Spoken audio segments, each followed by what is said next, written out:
서울의 4년제 대학에 다니는 A씨는 지난해 여름부터 휴학 중입니다. 졸업을 단 한 학기 남겨두고 1년 넘게 취업 준비를 하고 있습니다. 한국사와 컴퓨터 자격증이 있고 대외 활동 경력은 이미 30개가 넘습니다. 그래도 스펙 쌓기는 진행 중입니다. 저도 진짜 열심히 했다고 생각을 하는데 정말 고스펙자들이, 그것도 근소한 차이의 고스펙자들이 되게 많거든요. 모든 기업에서 떨어진 건 아닙니다. 작년 초에는 한 중소기업에 합격했습니다. 하지만 잦은 야근과 200만 원도 채 되지 않는 월급에 결국 5달 만에 퇴사했습니다. 미래를 생각했을 때 대리나 과장, 팀장 이렇게 돼도 그 월급이 엄청 오르지 않더라고요. 그래서 그런 상황에서 계속 이 회사를 다니는 게 맞나? 기업마다 자체적으로 실시하는 인적성 검사는 또 다른 장애물입니다. 여기서 떨어지면 그동안 준비한 영어 점수, 각종 자격증은 아무 쓸데가 없습니다. 각 회사에 맞춰 미리 관련 강의를 듣거나 혼자서라도 공부를 해둬야 합니다. 들어가는데 필요하던 회사별로 적성검사는 다 있으니까 준비해봐야겠죠. 졸업 이후에도 미취업 상태인 청년 백수는 지난 5월 기준 126만 명입니다. 이 중 약 66만 명, 절반 이상이 대학교 졸업자입니다. 이 가운데 4년제 대학 졸업자의 61.2%는 취업 시험만을 위해 학원이나 도서관에 다녔다고 답했습니다. 대학을 나오고도 취업을 위해서는 추가로 더 공부를 한다는 얘기입니다. 이미 높은 취업 문턱이지만 졸업생이 쏟아지는 하반기 취업은 더 어려워질 걸로 보입니다. 한 취업 포털이 기업의 고용 계획을 조사한 결과 기업 한 곳당 하반기 평균 고용 인원은 12.7명으로 상반기의 3분의 2 수준으로 쪼그라들었습니다. MBC 뉴스 김아영입니다. 정부는 하반기로 갈수록 상반기보다는 경기 상황이 나아질 것으로 내다봤습니다. 이른바 상저하고 전망입니다. 9월에는 무역수지 흑자 기조 지속과 함께 수출 감소폭이 추가적으로 완화될 것으로 예상되며 대통령실도 10월부터 경기 지표가 개선될 것이라고 강조했습니다. 대통령실까지 나서 경기 회복을 강조하는 건 이른바 9월 위기설 때문입니다. 소상공인과 중소기업 대출의 만기 연장과 상환유예 조치가 이번 달 종료되고 그동안 눌러놓은 금융기관의 부동산 PF 부실 가능성까지 대두되고 있습니다. 최대 수출 시장인 중국 역시 부동산 위기를 맞고 있어 경기 회복을 기대하기 쉽지 않습니다.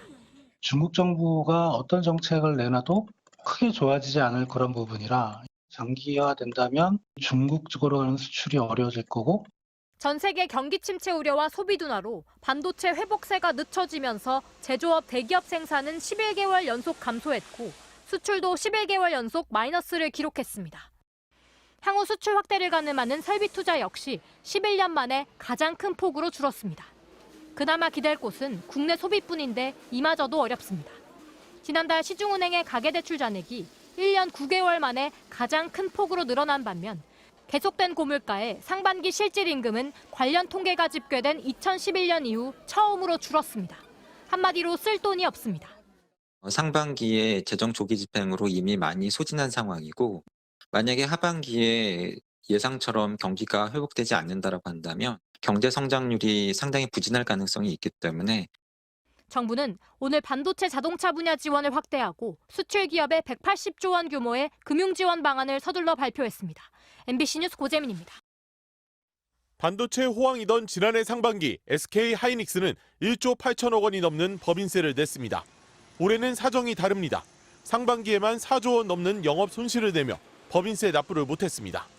지난해 상반기 4조 원이 넘었던 삼성전자의 법인세 납부액 역시 올해 상반기 1,280억 원으로 97% 급감했습니다. 이렇게 경기 악화로 법인세가 줄면서 올해 들어 7월까지 국세 수입은 217조 6천억 원에 그쳤습니다. 지난해 같은 기간 대비 43조 4천억 원 감소한 수치입니다. 자산시장의 침체로 인한 관련 세금 그리고 또 반도체 경기 급락 등으로 인해서 기업의 이익이 많이 줄어들므로써 나타난 현상이다. 시장에서는 올해 50조 원에서 60조 원 사이에 세수 부족을 전망하고 있습니다.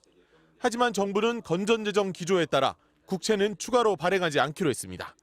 그동안 쌓인 부채가 워낙 크기 때문에 그래서 이대로 방치하고 그냥 쉽게 지출 쪽을 늘려서는 국가 재정이 지속 가능하지 않겠다. 따라서 이미 편성한 예산을 쓰지 않는 불용 방식과 지난해 예산의 잉여금으로 절반 정도를 확보할 전망입니다. 나머지 절반인 20조 원 정도는 각종 기금을 모두 합친 공공자금 관리기금, 이른바 공자기금에서 끌어올 것으로 보이는데 환율을 관리할 때 쓰는 외국환 평형기금을 활용하는 방식이 유력합니다.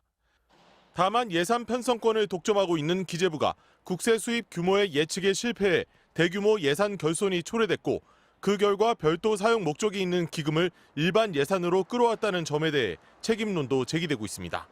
정부는 이르면 이번 주 국세 수입을 경제 상황에 맞춰 다시 예측하는 세수 재축의 결과를 발표합니다.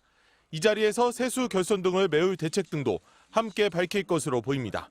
MBC 뉴스 정동욱입니다.